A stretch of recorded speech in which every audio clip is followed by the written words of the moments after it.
Então, eu fiquei com uma parte da equação de Schrödinger independente do tempo, e essa é a equação de Schrödinger, certo? Nessa equação de Schrödinger, na verdade, o que ela nos diz é como se comporta uma função de onda. Onde a função de onda que a gente está analisando aqui é a psi. E essa função de onda, ela depende de duas variáveis.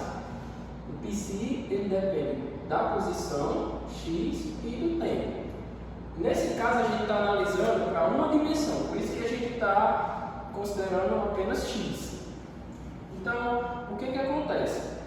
A equação de Schrödinger, na mecânica quântica em si, ela é totalmente probabilística. Ela só nos diz como uma função de onda ela se comporta. Então, o que a gente quer com a equação de Schrödinger independente do tempo? Né?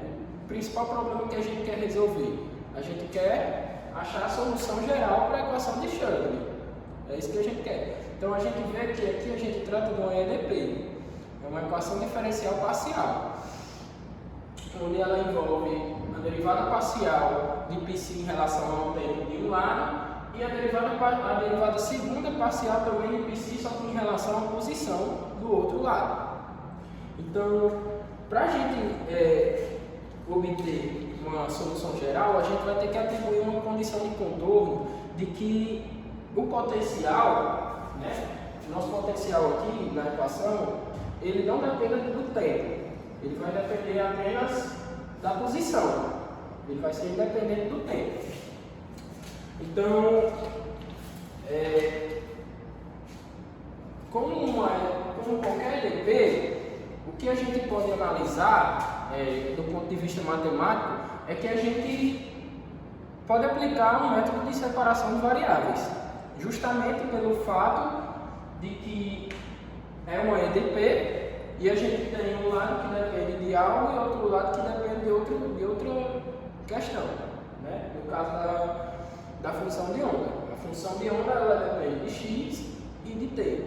Então, nesse caso aqui, aplicando o método de separação de variável, a gente vai ter que o nosso princípio de xt ele vai ser psizinho de x vezes φ de t.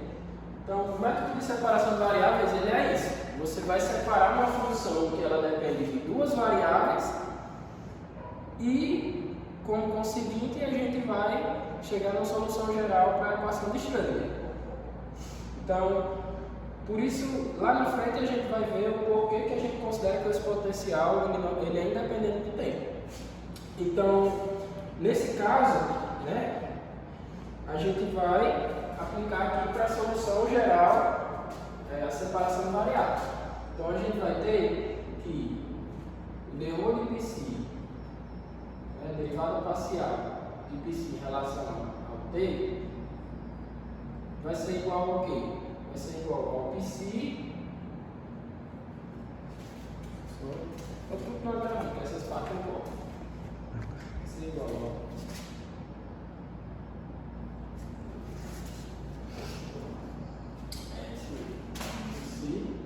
a derivada total de φ em relação a t, certo? E ao mesmo tempo a gente vai aplicar para a derivada segunda, que é essa segunda parte aqui. A gente vai dizer que essa derivada segunda parcial em relação a x vai ser quem? Vai ser φ d segundo de π de t. Certo? Então, aplicando esse método, agora a gente vai fazer uma coisa bem simples. A gente vai substituir esses valores na nossa equação de Schrödinger. Então, a gente vai ficar, né? IH cortado. Quem é dρ de π, dρ de t? Psi dφ dt, que é igual a menos h cortado ao quadrado, 2n. Quem é o nosso dρ2? É d2 π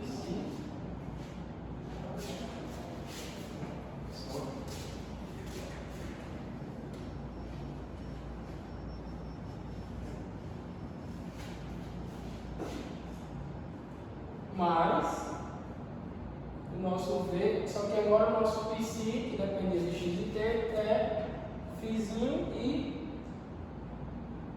Psizinho. Certo? Então, agora a gente vai só manipular. Agora é só a questão de manipulação. Então, o que a gente vai fazer? A gente vai pegar essa equação do jeito que ela está aqui e dividir todo mundo por Psizinho e Φzinho. Então, desse lado aqui, a gente vai ter só o potencial, V. E desse outro lado aqui, a gente vai ter IH cortado sobre Φ, né? dφ dt igual a menos, aqui vai ficar H cortado ao quadrado, sobre 2m Psizinho. D2 Psi, dt ao quadrado, mais V. E agora, a gente chega numa questão de derivada total. Então, se eu tenho uma derivada total de um lado e do outro, eu tenho uma constante. O que eu quero assumir com isso? Eu quero assumir que se eu variar um lado, eu vou variar o outro. Certo? Eu não tenho mais uma derivada parcial em relação a alguma coisa, agora eu tenho uma derivada total. Então é esse o ponto que a gente quer chegar quando a gente aplica o método de separação de variáveis. Então, eu posso dizer, eu posso chamar isso aqui de uma constante. Posso chamar de E. E é o que eu vou fazer. Então, o meu E, ele é igual a menos H cortado ao quadrado, 2m Psi, D2 Psi, sobre dt ao quadrado,